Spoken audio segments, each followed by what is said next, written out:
თამანეზე თუ გიჭორავიათ? კი, მარიამზე გიჭორავია. შენ? კი, მე სამწუხაროდ მჭორავია. შენ? მე ორივეზე, იმიტომ რომ არ მეგობრობდით ჩვენ სამი. აჰა, აბა მოდით ახლა ახლოს მითხარით რაზე იჭორავე შენ? მოკლედ მე ეს და კიდე ერთი გოგო აქ არ არის რომ იყოს ისიც იქნებოდა, მაგრამ მე ეს და ბარბარე ვიყავით, ამის მეგობარი არ ვიყავით, მოკლედ ეს გვეტენებოდა. ნუ პირველი მე მეტენებოდა, იმიტომ რომ უნდა და მე შემოარეგებული ყავით, მე ესენი. იმას ჩემთან უთქვია რომ ამას ვითომ სამკუთხედი თავი აქვს. შენ რა გიჭორავია? ერთ მეგობართან მიჭორავია, რომ ესე იქცევაო, ცეკვა არის ის კარგად, თქვა ცეკვაზე დალის და ის ერთი მეგობარი მეუბნებოდა, რომ ცეკვა არის ისა და მე ვეთანხმებოდი.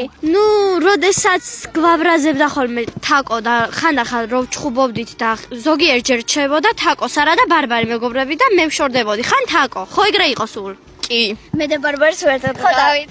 ხო და მე ხანდახან გაბრაზებულები რაღაცას ძალიან რო ვიყავით ვეუბნეოდი რომ არ შევურიგდეთ თქო ესენიც იძახდნენ კაიო მე ისევ შევრიგდებოდით მე კიდე ვიჩხუბებდი რავი კომენტარებში დაწერეთ თქვენს მეგობრებზე გიჭორავიათ თუ არა მე არასდროს არ მიჭორავია მართლა არ მიჭორავია